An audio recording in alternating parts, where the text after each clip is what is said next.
আজ বলবো কোন সেই 3 কাজ যেটা বুদ্ধিমান ব্যক্তিরা কখনো করে না, আর এই 3 কাজই বোকা ব্যক্তিরা রোজ করে। এই জন্য এই ভিডিওটা শেষ অবধি অবশ্যই শুনুন, আর নতুন এসে থাকলে চ্যানেল সাবস্ক্রাইব অবশ্যই করবেন। সবার প্রথমে বুদ্ধিমান ব্যক্তিরা সেই সব জিনিসের ওপর নিজের ফোকাস কখনো করে না যা কিছু তারা নিয়ন্ত্রণ করতে পারে না। তারা তাদের পুরো এনার্জি শুধু ওই সব জিনিসের উপর ফোকাস করে যার উপর তাদের নিয়ন্ত্রণ থাকে। সহজ ভাষায় বললে, জীবনের কিছু জিনিস, কিছু কাজ আমাদের হাতে থাকে আর কিছু থাকে না। যেমন একটা বয়সের পর আপনি আপনার হাইট বাড়াতেই পারবেন না, আপনি যা কিছু করে নিন না কেন ওটা আপনার নিয়ন্ত্রণের বাইরেই থাকে। কিন্তু ওজন বয়সের যে কোনো ধাপে কমানো বা বাড়ানো যেতেই পারে, আপনার নিয়ন্ত্রণে থাকে। আপনি একটা ভালো পার্টি দিতেই পারেন, কিন্তু আপনি কি এটা নিয়ন্ত্রণ করতে পারবেন যে যারা নিমন্ত্রিত হবে তারা সবাই আনন্দ পাবে? আপনার বাচ্চাকে আপনি সাকসেসফুল হওয়ার জন্য সব কিছু সরঞ্জাম দিতেই পারেন, কিন্তু আপনি কি আপনার বাচ্চাকে গ্যারেন্টিড একটা ভালো স্টুডেন্ট বানাতেই পারবেন? কখনো না। নিজেদের আর নিজের বাবা মায়ের কথাও একবার বিবেচনা করবেন। আমি ভিডিও বানাতেই পারি, কিন্তু আপনারা ভিউয়ার্স সেটা শুনবেন, পছন্দ করবেন, লাইক করবেন কিনা সেটার নিয়ন্ত্রণ আমি করতে পারবো না। এইরকম বহু উদাহরণ দেওয়া যেতেই পারে। তাই আজকের এই ভিডিওতে একটা কথা ভালো করে বুঝে নিন, কিছু জিনিস জীবনে আপনার নিয়ন্ত্রণের বাইরেই থাকবে। তার উপর বেশি ধ্যান দিয়ে কোনো লাভই হবে না, শুধু আপনার রক্ত টকবক করে জ্বলবে। পৃথিবীর যত সফল মানুষ আছে তাদের ফোকাস শুধু তার ওপর যা তারা নিয়ন্ত্রণ করতে পারে, আর আনসাকসেসফুল লোক বেশিরভাগ সময় ওই সব ঝামেলায় জড়িয়ে পড়ে যার ওপর তাদের কোনো নিয়ন্ত্রণই নেই।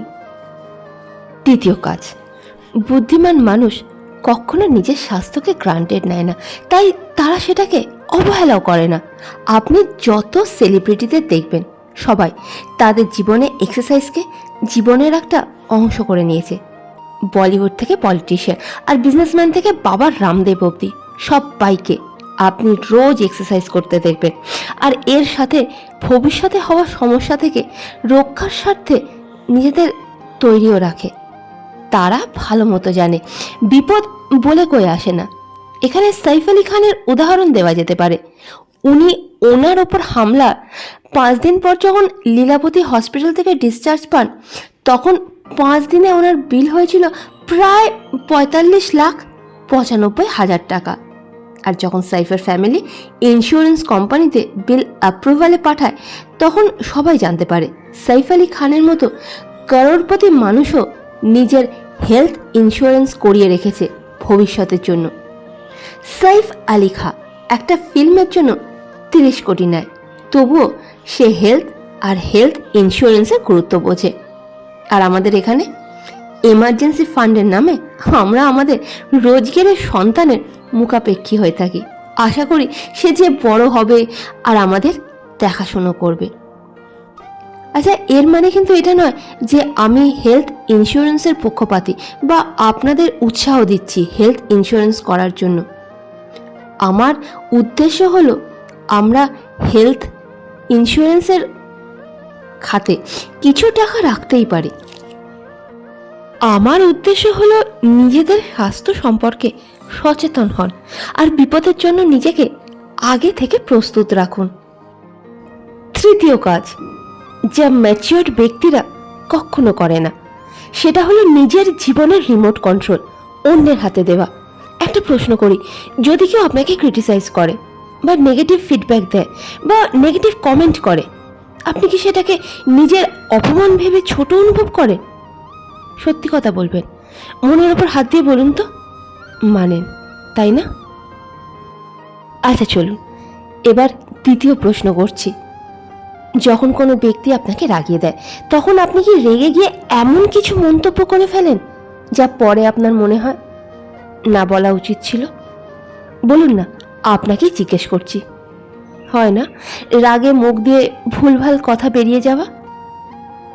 আচ্ছা, তৃতীয় প্রশ্ন করছি, আপনি কি অপরের বলা কথা অনুযায়ী নিজের লক্ষ্য পরিবর্তন করেন? আপনি কি এমন কোনো একটা কাজ করছিলেন যা করতে আপনার বেশ ভালোই লাগছিল, আপনার আনন্দই হচ্ছিল, আপনি স্যাটিসফাইড ছিলেন, কিন্তু পেছন থেকে কেউ টুকে দেয় যে পদ্ধতি ঠিক নয়, আর আপনি আপনার রাস্তা বদলে ফেলেন? এমন হয় না? আপনার দিন কেমন যাবে সেটা কি অন্যের ব্যবহারের উপর নির্ভর করবে, অন্যের মুডের উপর নির্ভর করবে? যদি এই সব প্রশ্নের উত্তর হ্যাঁ হয়, তাহলে এর মানে হলো আপনি আপনার জীবনের রিমোট অন্যের হাতে দিয়ে রেখেছেন। সে তার ইচ্ছে মতো আপনাকে নাচাতে পারে। আপনার অপ্রা উইনফ্রের গল্প শোনা উচিত। খুবই দরিদ্র পরিবারে জন্ম নিয়েছিল, যাকে ছোটবেলায় বহু লোক যৌন নির্যাতন করেছিল। শুধুমাত্র 14 বছর বয়সে প্রেগনেন্ট হয়ে পড়ে, বাচ্চাও জন্ম দেয়, আর বাচ্চাটির অবশ্যই মৃত্যু হয়েছিল। হাই স্কুলের পরে রোজগারের তাগিদে রেডিও স্টেশনে কাজে যোগ দেয়, আর পরে পরিশ্রম করে যখন টিভি নিউজ অ্যাঙ্কার হয়ে যায়, তখন তাকে চাকরি থেকে বহিষ্কারও করে দেওয়া হয় এই বলে যে উনি ঠিকঠাক সঞ্চালন করতে পারছিলেন না, মানে উনি ঠিকঠাক কথা বলতে পারতেন না। এখান থেকে কি শিক্ষা নেওয়ার আছে জানেন? যে ব্যক্তি অপ্রা উইনফ্রেকে চাকরি থেকে বহিষ্কার করে, সে ব্যক্তির মতামতকে অপ্রা উইনফ্রে নিজের ওপর নেয়নি, গ্রহণই করেননি। বদলে উনি নিজেরই একটি টক শো তৈরি করেন, আর 35 বছর বয়সে ওনার টক শো সারা দেশে বিখ্যাত হয়ে যায়। 43 বছর বয়সে ওনার নেটওয়ার্ক $340 মিলিয়ন বেশি ছিল। উনি 5টি বই লিখেছিলেন আর একাডেমিও খুলেছিলেন দুস্থ মানুষের স্বার্থে।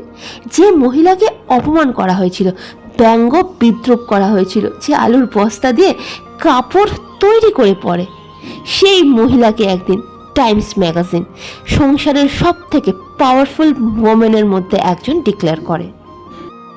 তাহলে কি শিক্ষা পাওয়া গেল? এটাই যে অপ্রা উইনফ্রে নিজের রিমোট অন্যের হাতে দেননি, আর নিজের ভবিষ্যৎ, নিজের ফিউচার নিজেই তৈরি করেছে। কেউ বললো সে কথা বলতে পারে না আর চাকরি থেকে বহিষ্কার করে দিল, তখন দুঃখ পেয়ে বাড়িতে ঘরে বসে না থেকে নিজেরই টক শো তৈরি করে ফেললো, যেখানে বলারটাই কাজ।